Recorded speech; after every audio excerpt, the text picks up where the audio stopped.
But yes, I'm very excited for it. But it'll be football once we get going.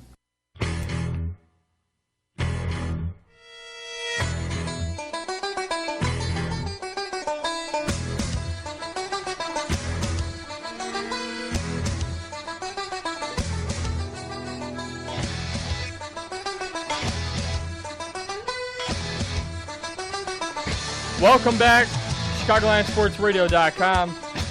Mike Pendleton alongside Steve Suffredin at Steve Suff on air, and MP2310 for myself. That was new Eagles starting quarterback Carson Wentz, who I have admitted to getting a bromance for over the last week for no particular man crush. For no particular reason. I may have used him once or twice in Madden. Don't even remember if I won the game. He just something about Carson Wentz has me feeling good. Is that the same thought and mindset in the city of Philadelphia? And for that, we welcome in from PhillyInfluencer.com, Adrian Fedkiw joining us at Adrian Fedkiw, Fedkiw, joining us here on ChicagolandSportsRadio.com. Adrian, is an exciting feeling with Carson Wentz? What's going on in Philly? It's very, very exciting. Are you kidding me? They got rid of Sam Bradford. There's no more mediocrity. So here's the thing. Since it's unpredictable, that's what we're excited about. Because with Bradford, this was a mediocre team, a 7-9, 8-8, 9-7 team. That's never getting you anywhere in the playoffs. So we're really excited. And talk about your bromance, man. I got one, too. I'm going to win his heart before you do.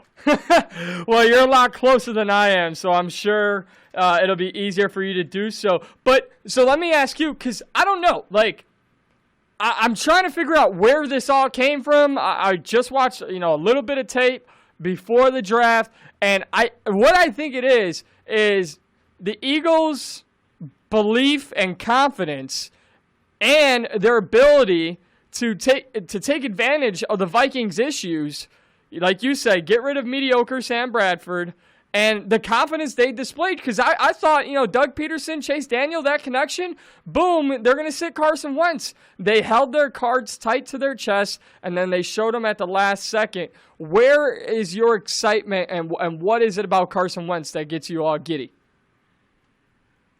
Well, just from little glimpses from that first preseason game, you see the athleticism. You see that quick release. He can make throws on the move. He makes good decisions while under duress. He can do a little bit of everything, and it's the mental thing too. Making those calls at the line of scrimmage. He's got a good head on his shoulders. I'm really excited for Carson Wentz moving forward, and I think he's a lot better than Jared Goff. That's for sure. I was going to say, now, the Eagles made their move to get Wentz. Do you think this is what they had in mind when they made that trade, and after they signed Bradford and after they signed Chase Daniel? Do you think Howie Roseman and everybody in that Eagles front office thought week 1, NFL regular season, Carson Wentz would be starting? Oh, they didn't think that was going to happen. That was not the plan. They derived from the blueprint. And what happened was Teddy Bridgewater. There was lucky circumstances. There was desperations from the Minnesota side. And if you look at Bradford, trading him at the end of the year, the most value you're going to get is probably a second-round pick. So to get a first and a fourth for Bradford, that's extraordinary. And the other thing that's going on here is you're clearing up $17 million in cap space. So now you can go out, you can get a cornerback, you can get a wide receiver next offseason, and you can re-sign Benny Logan. So this was amazing on all fronts. Adrian, do you think that the Minnesota Vikings overpaid for Sam Bradford?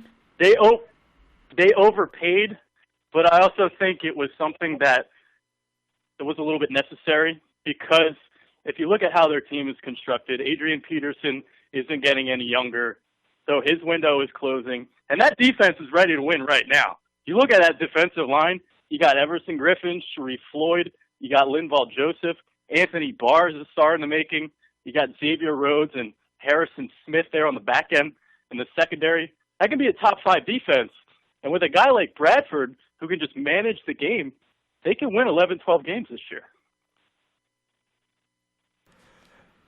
DeMarco Murray, gone. Sam Bradford, gone. I feel like I can go on and on about all the players that are gone as the Eagles prepare for the 2016 season. But who's in? Ryan Matthews, Carson Wentz, Jordan Matthews, the number one, traded for Dorial Green-Beckham, Zach Ertz, another guy. I'm grabbing Zach Ertz in almost all my fantasy leagues because of the old saying, every young quarterback loves his tight end. And I don't know if there's a dirty joke in there or if we're just talking football, but I like to believe it. So Carson Wentz and Zach Ertz are my Eagles that I'm looking at. But another guy I mentioned, DGB, Dorial Green-Beckham, can he find a resurgence in Philly? It's going to take some time because obviously he has to grasp the playbook. He came in late in camp. But right now, he's probably the second best receiver on the team. So he's going to have a limited route tree. You think, he's a big guy, 6'5", 240, throw some back shoulder balls to him, get him in the red zone, throw some fades, the back corners of the end zone. So that's how they're going to utilize him. And going to your boy Ertz, I'm expecting a huge year from him because Chip Kelly, the stench of Chip Kelly, he didn't know how to utilize him the last few years. Only saw like 55% of the snaps. And if you look at some of the top tight ends in the game, about 90+% of the snaps. So his blocking isn't his strength. Chip Kelly didn't play him because of that. But now with Doug Peterson, he's going to utilize him a lot more. And, he's going to have a good big year. Adrian Fedkiw of PhillyInfluencer.com joining us, ran by Sean Brace. Adrian doing great work here with us on ChicagolandSportsRadio.com. All right, I'm going to throw out a name, and Steve, you keep ignoring every word I say right now because I don't want to hear anything out of you. Adrian, I don't know your college team. I don't want to hear anything out of you when I ask this question. It is simply an Eagles question. They made some trades in that secondary. Eric Rowe just went to the New England Patriots. I'm looking at the depth chart right now, and I know there's two sides to the cornerback position, but on that second line of corners, I see the rookie out of LSU, Jalen Mills. Do you have any expectations for a guy like Jalen Mills? Not for this year, but maybe next year, the third year. Rookie quarterbacks, it's a really tough transition. He lit it up in training camp. He lit it up during the spring. Struggled a little bit during the preseason, which is a little bit expected. But he's definitely got some talent, and I like him going forward. Who's a guy on this defense? We know about Fletcher Cox, right? We know Brandon Graham, yep. And I believe you just mentioned Benny Logan. There's so many, in my opinion, to the casual fan. And I know the Eagles fans know. They know their squad. I spent some time out in that area. The Eagles fans don't let any player go unnoticed. But who's a guy that maybe nobody's really talking about, but you've got your eye on them on the defensive side of the ball? Well, you mentioned Benny Logan. I don't know if that really counts. But playing alongside Fletcher Cox and considering what Jim Schwartz has gotten out of his defensive tackles over the years, I mean, just bring up Albert Hainsworth's name right there. I think Benny Logan can have a huge year in this defense, and he's going to get a lot of money re-signing here. So hopefully re-signing here. What's this offense going to look like under Doug Peterson? You're going to see a lot of different formations. You're going to see some 2 to 3 tight end sets to kind of hide the deficiencies at wide receiver. Because besides Jordan Matthews and then even Dorial Green-Beckham, there's nothing here. Nelson Aguilar has been a huge disappointment as a first-round pick last year. Josh Huff hasn't really shown much of anything. So you're going to see a lot of 2 to 3 tight end sets and the tight ends being involved. So that gets back to your boy Zach Ertz. I'm telling you, man, I will be honest. I don't have the highest of expectations for the Philadelphia Eagles, but I think they're like, I don't know if it's just because I like playing with them in Madden or because I like their fantasy value this year. I don't think they'll be a great team. I think they'll be they're the Tim Tebow quote, fringe but serviceable. I think they'll win games that they probably shouldn't win, and I think they'll lose games that they shouldn't lose. That they probably should lose. No. Whatever. Yeah, don't. I know what I'm saying. But let me ask you, Adrian, going Cleveland Browns, week 1, Carson Wentz, and we heard the Browns, what they had to say, story on ESPN.com about why they passed on Carson Wentz. Eagles got him. I'm going to obviously believe a chip on his shoulder, a highly motivated Carson Wentz because of the Bradford trade, because of what the Browns have said. But when you go full picture, what is a successful, good season in your eyes for the Eagles with Carson Wentz at quarterback? Well, the ceiling I have for this team is 8-8 and potentially winning the NFC East because this division is so putrid that's actually possible. So you got to bring along Carson Wentz slowly. You got to utilize your running game.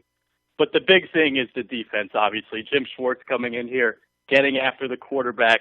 If they can be like a fringe top 10 defense, they can potentially win 7 to 8 games. I don't see that happening. I see this team as like a 5 to 6 win team. But as long as Carson Wentz makes strides moving forward, that's really all we care about right now in Philly. At Adrian Fedkiw on Twitter, the Eagles beat reporter for Philly Influencer. Adrian, Mike is all about Zach Ertz, but you said something that made me think a little bit. Okay. Which was the 2 to 3 tight end sets. So yeah. I'm gonna ask you in fantasy terms, what does that mean for a guy like Brent Selleck? It means his snaps. It means he's going to be utilized more as a run blocker. I think Zach Ertz will be utilized more in the passing options.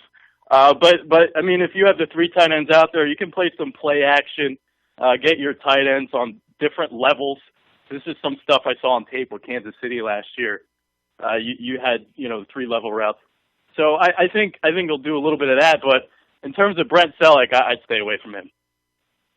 There you have it. Stay away from Brent Selleck and love Zach Ertz and what they're doing out there in Philly with this new offense that will be under the helm of a new quarterback in Carson Wentz and a new head coach in Doug Peterson. And for everything that you need to know about this team, go to at Adrian Fedkiw on Twitter. That's Adrian, Fedkiw of the Philly Influencer. He's the Eagles beat reporter for them and does great work. Adrian, we thank you for your time. It's been a lot of fun, and we look forward to doing this again. Yeah, definitely a lot of fun. And just sing it with me one time. Come on, baby, make it hurt so good. That's awesome. And so we look forward to doing this again and letting you sing at the end of the interview the next time, too. Thanks, man. Thanks for having me on. This was a lot of fun, definitely, for sure. Thanks again.